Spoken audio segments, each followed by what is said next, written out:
Quantos querem ouvir a palavra de Deus?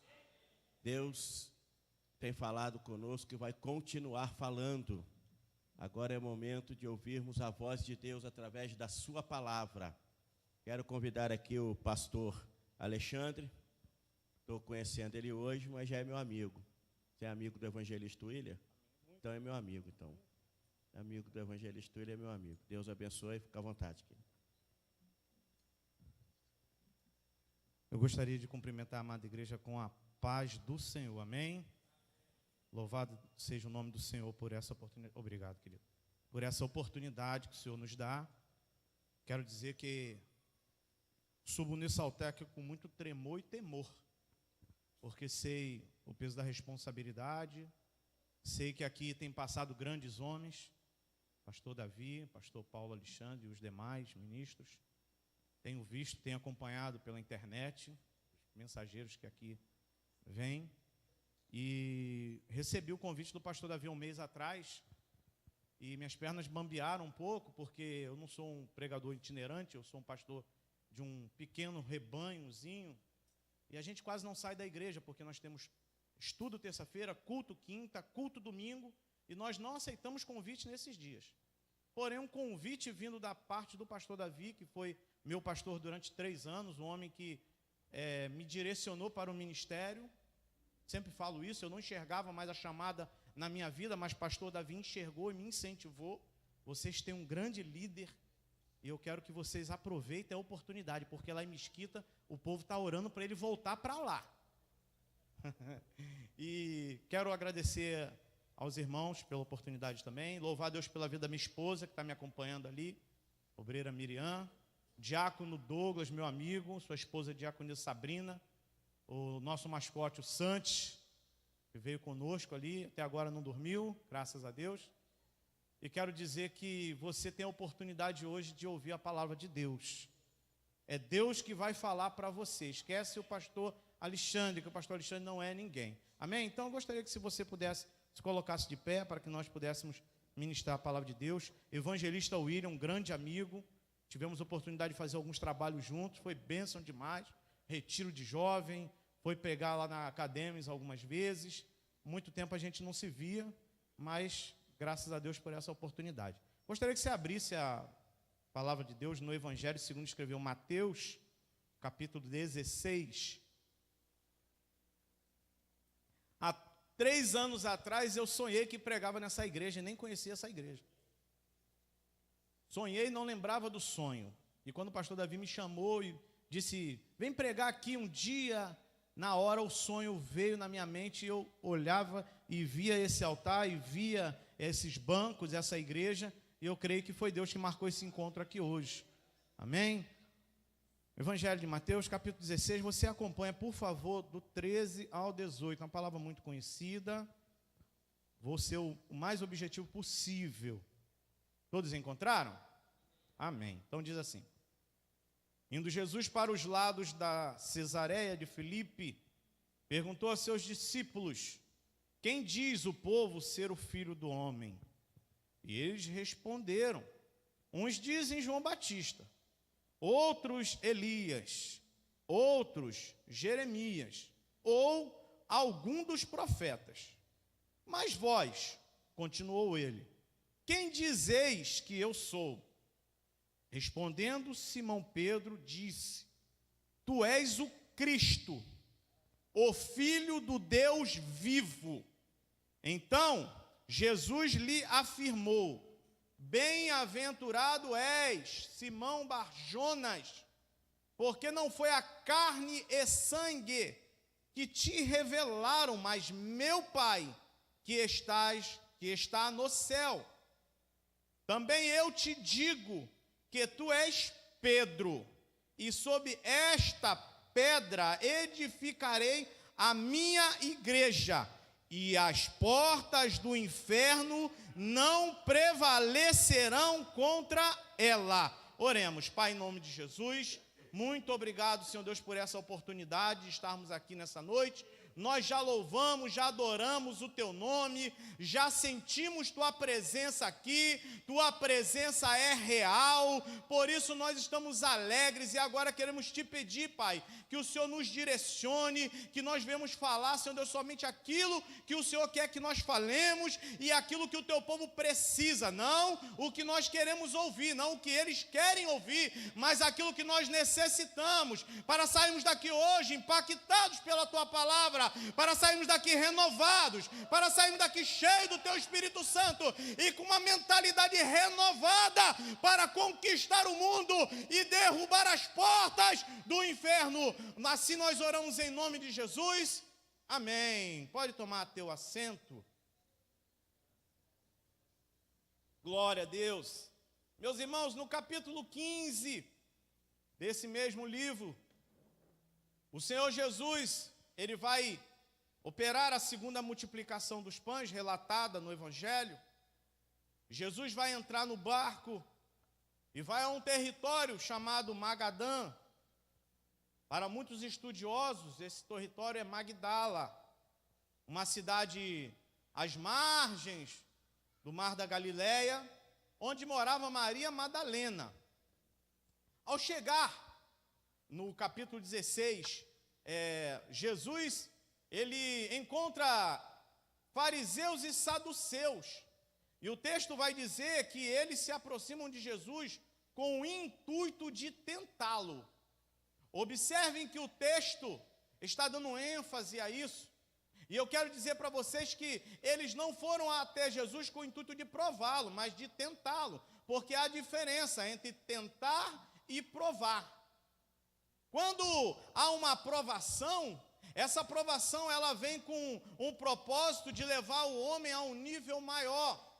A aprovação, geralmente provém de Deus, e Deus ele nos prova porque ele quer nos levar a um nível mais profundo de intimidade, ou então Deus quer nos levar a um nível mais alto. Não é assim na escola? A gente faz as provas para poder passar para uma outra série. Da mesma forma, Deus nos prova para nos levar a um nível maior, um nível de maturidade, um nível de espiritualidade, um nível social melhor, um nível de cidadão melhor, de cristão melhor, de filho melhor, de marido melhor, de mulher melhor. É assim que Deus trabalha na nossa vida, e é Ele que nos prova. Vou provar na Bíblia.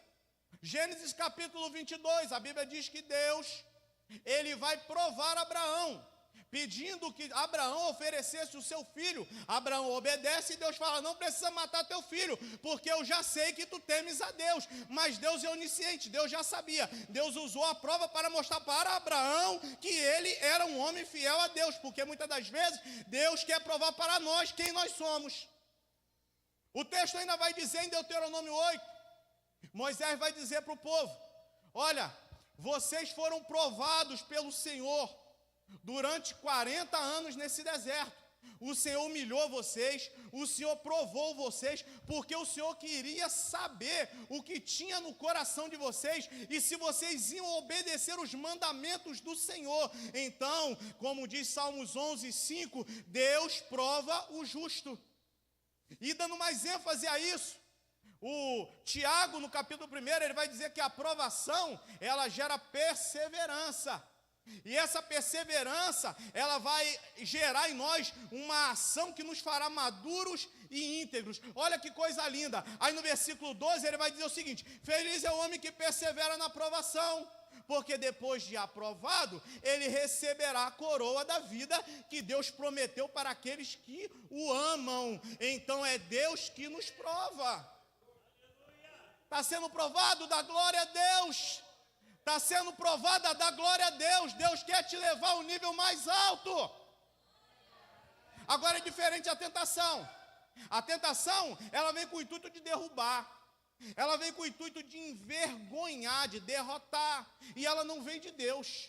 No mesmo capítulo de Tiago, versículo 13, ele vai dizer o seguinte: ninguém sendo tentado, diga, de Deus sou tentado. Porque Deus não pode ser tentado pelo mal, e a ninguém tenta, então não é Deus que tenta. Aí o apóstolo Paulo, revelado na primeira epístola aos Coríntios, capítulo 10, versículo 13, ele vai dizer: não veio sobre vós tentação que não fosse humana. Agora eu quero que você dê glória a Deus por isso, porque ele vai dizer: mas fiel é Deus, que não nos prova acima daquilo que nós podemos suportar, acima das nossas forças.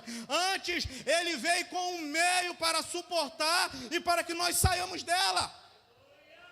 Então a diferença está aí. Aí esses saduceus e fariseus vão pedir um sinal para Jesus. Dá um sinal aí para a gente aí que tu é isso tudo mesmo. Aí Jesus vai falar assim: uma geração incrédula e má me pede um sinal. Eu vou dar só o sinal do profeta Jonas, que ficou 3 dias e 3 noites no ventre de um grande peixe. E Jesus não dá confiança, porque Jesus não dá confiança para gente que está com mau intuito no coração. Jesus está procurando um verdadeiro adorador. Jesus está procurando aquele que tem um coração humilde e quebrantado. Salmo 51, ele não desprezará. É esse que ele está procurando. Aí Jesus vai virar para os discípulos e vai falar assim: olha só, eu vou aconselhar vocês para vocês terem cuidado com o fermento dos fariseus e dos saduceus. Eles não entendem o que Jesus está falando. Aí Jesus vai desenhar para eles. Jesus desenha, aí eles entendem que Jesus estava falando sobre os ensinamentos deles. Porque o ataque que nós sofremos do mundo não é tanto um ataque físico. Não é tanto uma perseguição. O ataque que nós sofremos do mundo, influenciados por Satanás, é aqui nesse campo de batalha. Ele quer acabar com a palavra de Deus na tua vida. Então ele começa a lançar dúvida, ele começa a trazer heresia para dentro da igreja, ele começa a trazer coisas horríveis para a sociedade, e de tanto ouvir as pessoas começam a acreditar. Mas nós que temos a palavra de Deus, nós ficamos com a palavra de Deus, porque ela é infalível, ela não muda, porque o nosso Deus não muda, e nós continuamos firmes nele. Tem momentos que Deus tem que desenhar para a gente, irmãos, porque Deus fala e a gente não entende. Deus está usando o profeta, Deus está usando o pastor, Deus está usando a irmã na oração, na consagração, e o crente não entende. Deus está avisando: não vai por aí que você vai se dar mal, vai por aqui, você não quer ir. Aí Deus tem que desenhar. O que é? Deus permite o cativeiro, Deus permite o deserto, Deus permite o vale, porque Ele falou e você não entendeu. Então Ele vai desenhar. Foi assim que Ele fez com Israel. Ele falou: olha, vocês vão entrar numa terra, não se misturem, não façam o que eles vão fazer lá, não se misturem com as mulheres, não adorem outros deuses, eu sou o único Deus. Ouve, ó Israel, nosso Deus é o único Deus. Aí Israel não ouve, se corrompe, aí se prostra diante dos ídolos. Deus envia profeta, Deus envia outro profeta, eles matam o profeta, eles jogam o profeta na cova, eles humilham o profeta, não ouve. Aí Deus manda a Babilônia, cativeiro de 70 anos. Sabe o que acontece? Deus purifica eles. Agora a nação é uma nação purificada da idolatria, porque Deus teve que desenhar para eles. Meu irmão, não deixa Deus desenhar para você. Aproveita a oportunidade que Deus está falando e entenda. Aí ele vai fazer uma pergunta para os discípulos. Uma pergunta maravilhosa, linda, e ele vai trazer uma afirmação da Bíblia. Ele vai dizer: quem dizem os homens que eu sou? Jesus sabe, Ele é onisciente. Mas Ele quer que você verbalize. Ah, Senhor, uns estão dizendo que o Senhor é João Batista. Olha só a crença deles. Uns estão dizendo que o Senhor é Elias. Outros estão dizendo que o Senhor é Jeremias ou um dos profetas. Eles estavam acreditando em reencarnação. Algo que Deus despreza, algo que Deus não aceita, algo que Deus repudia. Mas essa era a mentalidade deles. Aí Jesus vai virar: então, e vocês? O que vocês acham? Quem eu sou para vocês? Aí Pedro, a Bíblia vai dizer que cheio do Espírito Santo, ele vira para Jesus e fala assim: tu és o Cristo. Tu és o Cristo. Tu és o Cristo, o Filho do Deus vivo. Ele: parabéns, Simão Barjonas.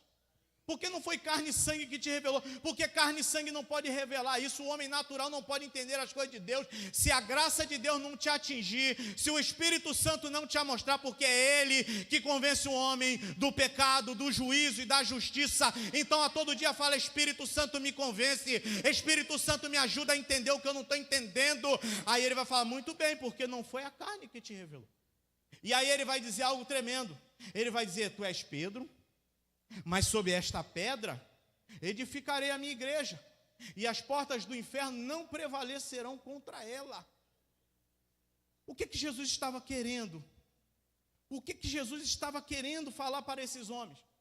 Primeira coisa, ele estava dizendo que ele faz um jogo de palavras dentro do grego, e muitas das vezes, por causa das nossas traduções, nós não entendemos, e aí algumas religiões começam a colocar Pedro como o homem em que a igreja está edificada, porque não entende o texto, mas ele faz um jogo de palavras, ele está dizendo: você é Petros. Petros é uma pedra pequena, uma pedra solta, você é uma pedrinha, mas sob esta pedra, quem é esta pedra? Eu, Cristo, a rocha, a Petras, que é uma rocha, um rochedo, eu edificarei a minha igreja. Então, a primeira coisa, a igreja não está edificada sobre Pedro, a igreja está edificada sobre Cristo, a rocha, o Todo-Poderoso, El Shaddai, o Elion, o Elohim, é Cristo.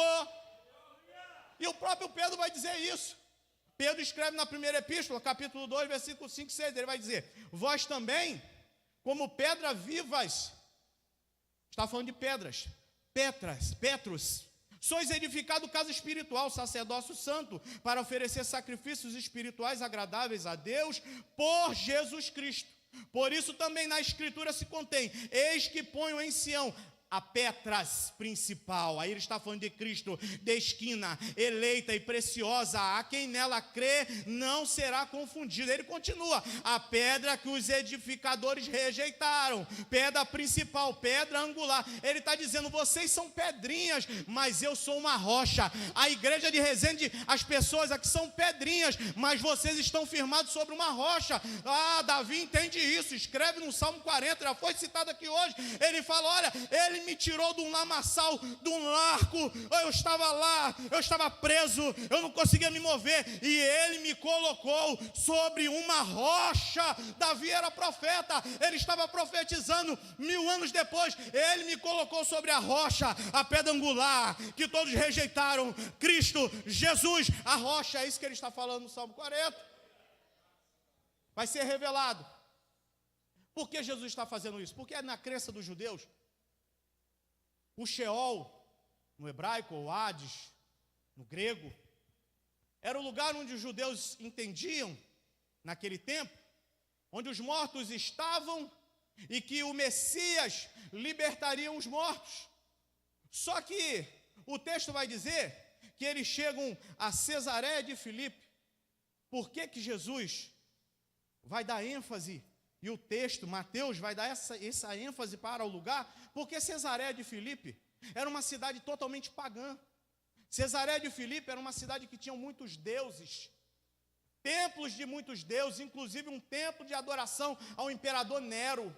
E os judeus tinham medo de ir lá, porque eles diziam que lá estava a porta do inferno. A porta do inferno era uma caverna, onde os homens faziam sacrifícios ao deus Pan, e eles jogavam ali na boca da caverna, e alguém ficava do outro lado esperando para ver se a água ia sair com cor de sangue. Se saísse com cor de sangue, na crença deles, o deus Pan aceitou o nosso sacrifício. Então Jesus leva esses homens até Cesareia e bota eles de frente, conjecturo eu, de frente dessa caverna, e fala: olha, eu estou edificando vocês sobre uma rocha, e eu quero dizer para vocês que vocês estão com medo das portas do inferno, mas eu quero dizer que essa igreja que eu vou edificar sobre mim, que é a rocha, ela vai prevalecer contra as portas do inferno. É isso que ele está tentando revelar. Ele quer mudar a mentalidade disso. João, na primeira epístola, capítulo 3, versículo 8, ele vai dizer isso. Ele vai dizer que Jesus, o Filho de Deus, se manifestou para fazer o quê? Para desfazer as obras do diabo. No capítulo 10 do seu Evangelho de João, versículo 10, Jesus vai dizer: o ladrão, tipologia de Satanás, do diabo, veio matar, roubar e destruir. Eu, Jesus, vim para vos dar vida, e vida em abundância. Ele não veio só te dar vida, ele veio te dar vida e vida com abundância. Você recebe isso nessa noite, porque prosperidade não é só financeira. Prosperidade é alegria, é paz, é gozo, é amor, é família, é união, é comunhão, é igreja. Isso é prosperidade, meus irmãos.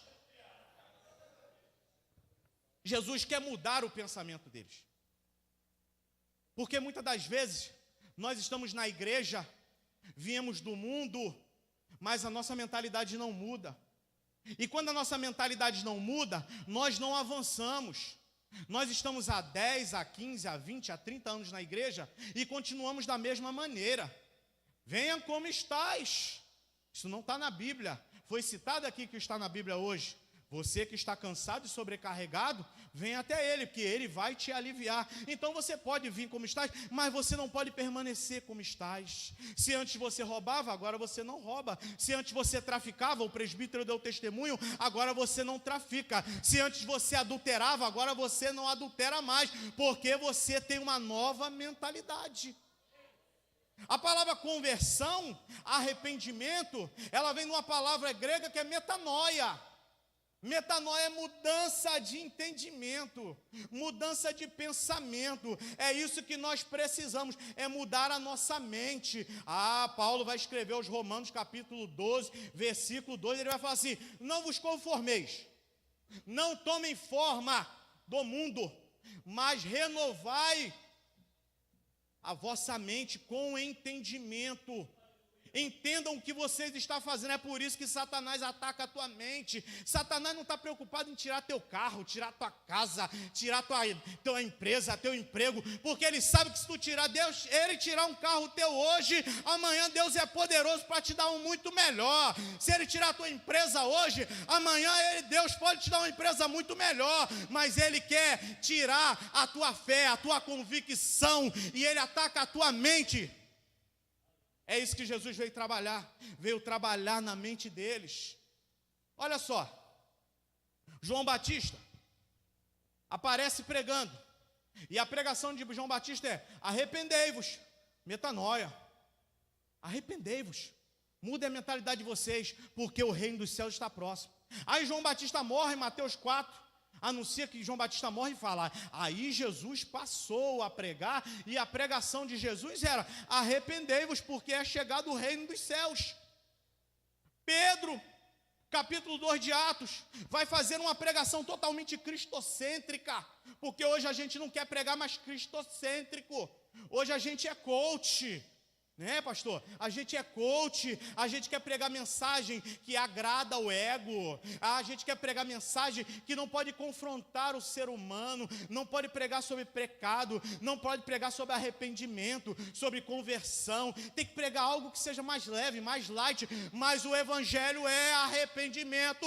Foi falado aqui hoje: levar a sua cruz, negar a si mesmo, é isso que é evangelho. Esse evangelho de oba-oba, vem do jeito que você está, fica do jeito que você está, pode ficar aí na igreja, pode subir no altar em pecado, pode fazer o que você quiser. Eu sei que isso não acontece aqui porque eu conheço o pastor Davi, mas tem um monte de igreja aí que está acontecendo isso. E tem pastor que fala assim: não tira ele não, porque ele é um excelente músico. Não tira nele não, porque ele é o maestro da banda, está em adultério, mas não tem problema não, vai deixando ele. Arrependam-se. Essa é a mensagem de Jesus. Aí Pedro vai pregar uma mensagem totalmente cristocêntrica. Sabe qual é o resultado? 3.000 almas. A gente prega 3.000 sermão para converter uma alma. Por quê? Porque a gente não prega arrependimento, porque a gente não prega Cristo, porque a gente não confronta. 3.000 almas. Vem até ele e fala: o que nós vamos fazer? Se arrependam. Se arrependam e sejam batizados em nome de Jesus. Estevão prega arrependimento, Paulo prega arrependimento, e todos os outros pregadores pregam arrependimento, porque a igreja precisa pregar arrependimento para o mundo. Mas nós estamos vivendo um tempo que o apóstolo Paulo, 2 Timóteo capítulo 4, ele estava profetizando sobre esse tempo. Um tempo que os homens terão comichões, terão coceirinhas nos ouvidos, e amontoarão para si doutores segundo suas concupiscências, segundo seus desejos. Pastor, não prega isso lá não. Não prega pecado lá não. Não prega arrependimento lá não. Prega que Deus vai dar casa. Prega que Deus vai dar chave. Eu sei que Deus tem poder para dar isso, tudo isso, e Ele quer dar isso, mas o Evangelho é salvação. Jesus veio para te salvar. A casa, o carro, a prosperidade é a cerejinha do bolo, e Ele vai te dar, se você for fiel e servir a Ele. É isso que eles precisam entender. Mas olha como é que estava a mentalidade desses homens. Jesus encontra com uma mulher samaritana, capítulo 4 de João, e a mulher samaritana, uma mulher que estava vivendo uma vida desordenada, ela vai fazer uma pergunta para Jesus que mostra uma confusão na mente dela. Ela fala: Senhor, eu vi que o Senhor é profeta. Vi que o Senhor é profeta. O Senhor falou minha vida todinha. Eu queria saber, olha só, os nossos pais adoravam aqui nesse monte, mas os judeus falam que o lugar certo de adorar é lá em Jerusalém. Estava todo mundo confuso, os judeus não entenderam, fizeram uma religião que não incluía ninguém, que excluía todo mundo, que excluía mulher, que excluía criança, que excluía todo mundo da sociedade, só eles que podiam. O judeu parava para orar do lado daquele pecador publicano. Ainda bem que eu não sou como esse homem, pecador. Todos somos pecadores, todos viemos de um lamaçal do pecado. Não há um justo sequer, mas Jesus quer você mesmo, que é pecador, que é pecadora. Jesus veio para você, o que está doente, o que está aflito, porque o são não precisa de médico, e Ele veio para nós. Graças a Deus que Ele veio para nós, porque senão não estaria nenhum de vocês aqui, porque Ele chamou vocês e veio salvar, foi vocês. A mulher pergunta, Jesus fala: minha filha, vai chegar um tempo, e já chegou, o tempo que os verdadeiros adoradores adorarão o Pai em espírito e em verdade. E olha, pasmem, Deus não está atrás de adoração, Deus está atrás de verdadeiros adoradores. Por quê? Porque a adoração, Ele tem no céu 24 horas por dia. Tudo bem que lá no céu é um tempo atemporal, mas lá os anjos dizem o tempo todo: Santo, Isaías 6, Santo, Santo, Santo é o Senhor dos exércitos, toda a terra está cheia da sua glória. Ele veio atrás de verdadeiros adoradores. Ele veio procurar os fiéis da terra. O salmista no Salmo 1 vai dizer isso. Ela estava confusa, mas Jesus ajuda ela a entender. Os discípulos também estavam confusos. Veio um homem cego de nascença e pergunta para ele: Senhor, quem pecou para que ele tivesse assim? O pai dele ou ele? Jesus: nem o pai nem ele. Esse homem, essa doença é para que se manifeste a glória de Deus. Eles não estavam entendendo nada. Ezequiel no capítulo 18 vai dizer que lá em Israel eles falavam uma parábola assim, para se justificar dos seus erros. Eles falavam assim: olha, os pais comeram uva verdes e os dentes dos filhos se embotaram. Aí Deus fala: não, aquele que pecar, esse morrerá. O pai não vai pagar pelo pecado do filho, o filho não vai pagar pelo pecado do pai, porque não existe maldição hereditária que essa teologia da prosperidade está informando por aí. Se você pecou, a Bíblia diz em Gálatas que Deus não se deixa escarnecer. Aquilo que o homem plantar, isso ele vai colher. A gente paga o pecado que a gente tem, que a gente comete. Deus perdoa?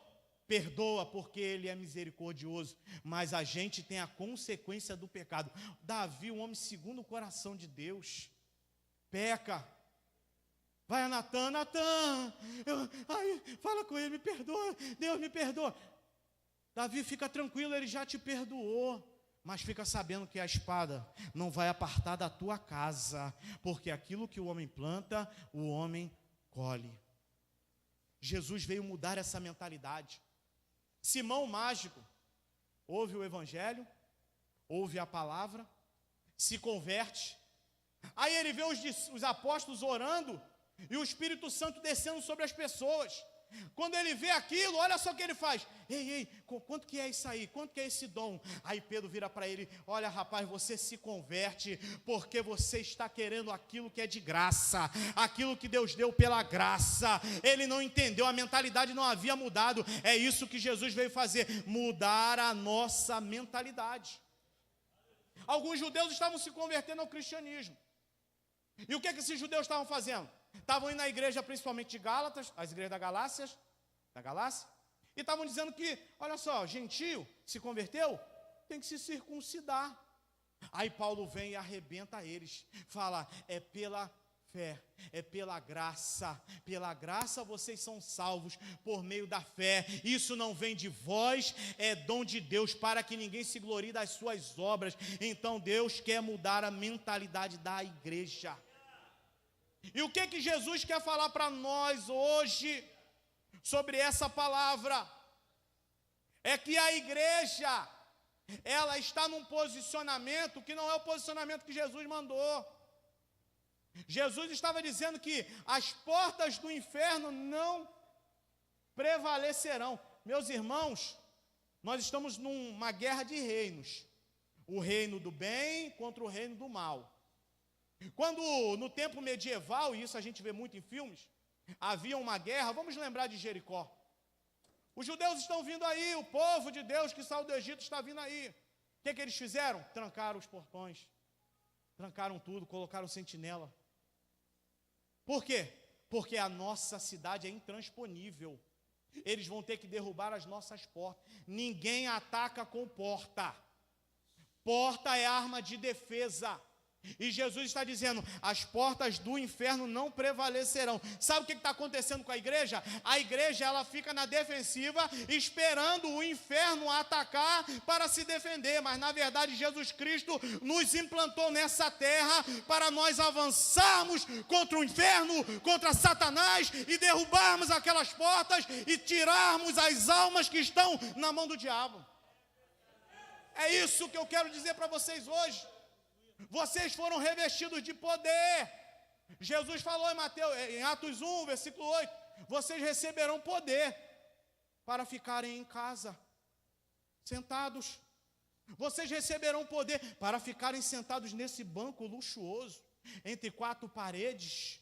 Jesus não falou isso. Jesus falou, vocês receberão poder quando descer sobre vós o Espírito Santo de Deus, e vocês serão minhas testemunhas em Jerusalém, na Judéia, em Samaria, em todos os confins da terra. Ninguém enche um tanque de um carro para botar ele na garagem, evangelista William. Ele quer encher você, mas é para você ir, para curar, para libertar, para salvar, para orar. É isso que ele quer fazer.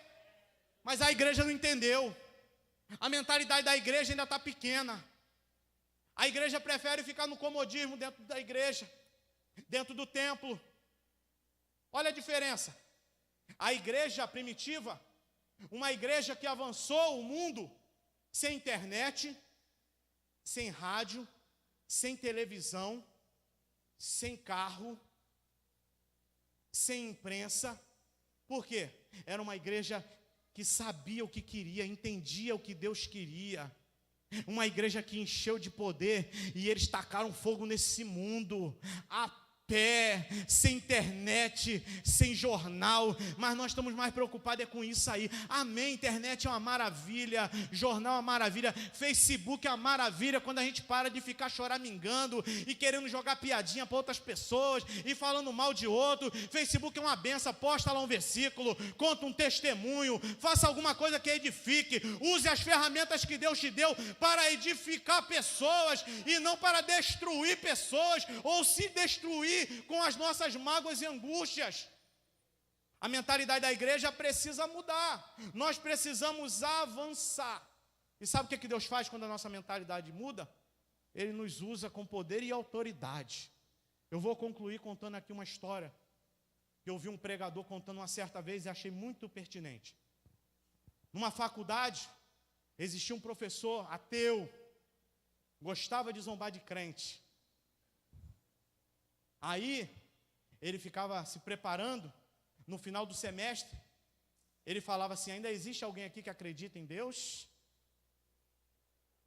E aí, todo mundo já sabia o que queria fazer. Tinha um monte de crente 007 lá, né, William? Escondido lá, ficava assim quietinho. Num debate, o cara fala mal de Deus, o crente está lá. Aí, de repente, levanta um jovem. Eu acredito, professor. Meu Deus do céu. Tem um doidinho aqui. Vem cá, garoto, vem aqui na frente. Aí os outros colegas, meu Senhor, tem misericórdia. Tem misericórdia desse menino. Você acredita em Deus? Ele abre a gaveta, pega um ovo. Se Deus existe, eu vou lançar esse ovo no chão e esse ovo não vai se quebrar. Deus vai pegar esse ovo. Mas se Deus não existe, esse ovo vai cair no chão e vai se instalar. Aí o menino cheio de Deus falou assim, posso fazer uma oração antes? Olha, ele quer fazer uma oração. Vamos ouvir a oração dele, né, gente? Aí o menino começou a orar, Senhor, esse homem, ele não está desafiando a mim, ele está desafiando o Senhor Todo-Poderoso. Ele vai lançar esse ovo, eu estou sintetizando, ele vai lançar esse ovo no chão. O Senhor vai pegar esse ovo, porque eu creio que o Senhor existe, porque hoje o Senhor falou comigo e eu senti a tua presença. Mas quando o Senhor pegar esse ovo, mata ele, Senhor. Mata ele para ele saber que o Senhor é Deus. Amém. Professor, pode soltar o ovo. Não, mas não tinha nada desse negócio de matar e morrer. Aqui era soltar o ovo ou não soltar o ovo. Pode soltar o ovo, professor. Porque Deus não existe mesmo. O ovo vai estar lá. Solta o ovo, professor. Ele falou, vamos continuar a aula, porque esse papo aqui não está muito bem. Conclusão da história, aquele professor teve que sair daquela faculdade. Sabe por quê? Porque onde ele passava, os alunos ficavam, solta o ovo, professor. Solta o ovo. De Deus ninguém zomba, Deus é Deus. E assim eu termino essa ministração e digo para você, eu saí lá de Mesquita para dizer para você, igreja, avança, igreja, saia das 4 portas, igreja, meta o pé na porta do inferno, faça a diferença na sua casa, faça a diferença no meio da sua família, faça a diferença na faculdade, no trabalho, na sua rua, faça a diferença, porque foi para isso que Jesus te chamou. O nome igreja, eclesia ou eclésia, como queiram, é tirado de dentro para fora, é de fora, de dentro para fora, de dentro para fora, não é de fora para dentro. Nós estamos aqui para encher o tanque, e sairmos no poder e na autoridade que Ele nos deu para pisar serpentes e escorpiões, para curar, para salvar no nome de Jesus. E assim agradeço a oportunidade em nome de Jesus.